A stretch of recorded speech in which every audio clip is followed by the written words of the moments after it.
Hi, I'm Tom at Just One Pack, and this is AC On, the short Alpha Clash podcast, where I'll talk all things Alpha Clash on my way to work.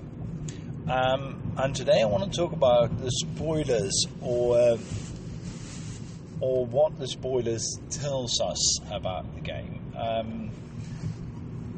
Because I said in a previous episode, I said that the next set, Equilibrium, coming out in March, is looking like it's focused on defense, which is not entirely correct.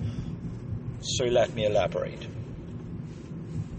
So when I say that it's focused on defense, at least for what I've seen so far, the spoilers and the contenders out, the focus is much more on protecting your stuff so you can use it on your own turn, rather than it's a buffing up. It's a protecting your things. That, to me at least, is an interesting way of looking at it. Having that perspective of play, which hasn't been that dominant before. At least it hasn't been a central piece before. I think that is very interesting. So what do I mean by this? Well, I mean that it's more of a combat defense, if I should use a term for all the mechanics going into this. So what I mean by that is, if besides Clarity getting a bit of life gain and the reiteration on known effects such as Foretell, if we then look at the Clash kits, what we know about Paul and what we know about the Avenging Guy, they have this focus. Let's start with Paul. Paul is the first contender with obstruct, or the ability to obstruct. This has not been an option on contenders before, which is an important thing to teach people up front. However, Paul can do that, as explicitly said on the card, which means that you can now use him to keep things alive that would otherwise be targeted or maybe even killed by your opponent. What that tells me is that some of the things we could not do because we needed to keep things around and alive, we can now swing with, attack with Clash cards we want, even if we want to protect them. So we can have much bigger turns, still keeping our key pieces alive, because we can sort of protect those key pieces with our life total, instead of the other way around, where we usually use Clash cards to protect our life totals. Now we can use our life total to protect key pieces. That could indicate a focus on Clash cards for Paul, but let's see if that's the case. At least there could be some key pieces in Clash cards. And that's a really interesting thing, because you can now attack something without fearing that it will be removed afterwards. Protecting a Clash card with flight or something like that. That said, or just something you don't want to swing with because you don't want to kill.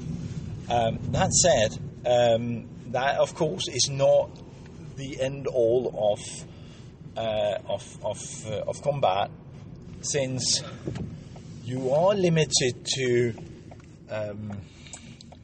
your life total, which for Paul is not for any of them, but isn't very big. So that the price will not last, or not keep on being a good idea, because you only have 20 lives. So you're not going to protect a 5/5 flying Lyn from an attack that will kill her. That's probably too much. That's probably too much damage to take. On the other hand, we have the Avenging guy, and the Avenging guy is not protecting things on his turn, on his opponent's turn. He is protecting things on his turn. What I mean by that is he brings this new distract mechanic. Now, the distract mechanic at first I thought was odd, but I had a few chats about it with others, and I'm warming up to it. The thing is, the distract mechanic is sort of hanging a lantern on what you are intending to do, which is really one of the interesting things about it. You're doing combat tricks in your primary phase. One of the things I like about this game is your ability to do that. You sort of hang on a lantern and say, well, this is my plan. What are you supposed to do about it? And sometimes, often, if you've got a well thought out plan, you're sort of like the master villain in a sort of a bad James Bond movie, where you're telling your entire plan before you execute it. But unlike in James Bond, your opponent can't do much about it really. And distract with one of these. So on your turn, you sort of tell people what you intend to do when you attack them, because you will attack them. You sort of tell them that, and one of the things here is that you play. You have one of these effects on a trigger attack. That sort of puzzled me, because that would make no sense to me. But you use it as an obvious choice to say, I am going to attack you. This is the effect it will have on your play. And what I think it's called, I'm avenging, something like that. And what it will do is that it will make the opponent have less of an attack.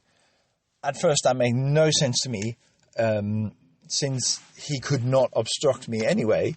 But the point, of course, is that if I make that attack power less, it means that when I attack with the next one, you might be able to obstruct that card.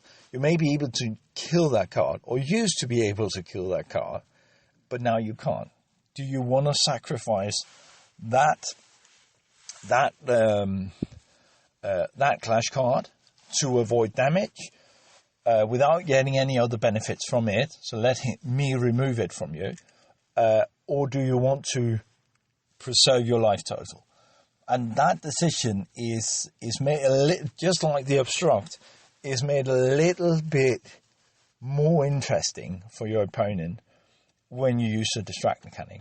I think that is, I think that's a really interesting design. So I'm warming up to the distract mechanic much more than I used to. So I'm sort of happy I haven't made the top 10.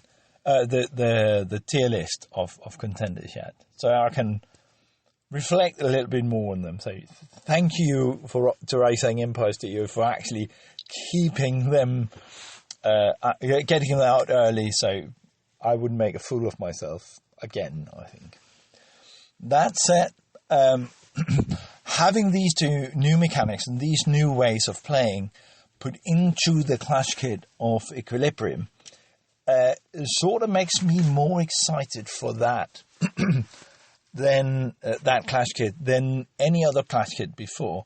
The way they play is fundamentally different, I think, than what we've seen before.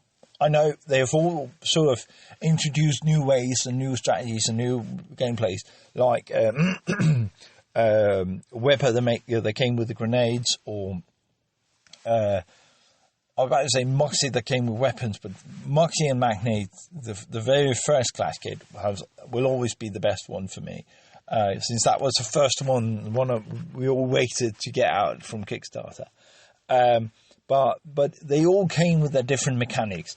But this is not just new mechanics. For me, it seems like a whole new way of thinking about how to play the game. So I'm very excited to see them. But I guess I'll just have to wait till we get the release on March 28th. So, yeah, let's wait and see. And it's going to be interesting to see if there is any other support in the main set. I mean, in the booster boxes for that kind of strategy. I don't think I've seen that before, so I'm quite excited about it. Anyway, that was it from me. Now I already parked and I pulled my handbrake. So, I'll talk to you again soon. Bye.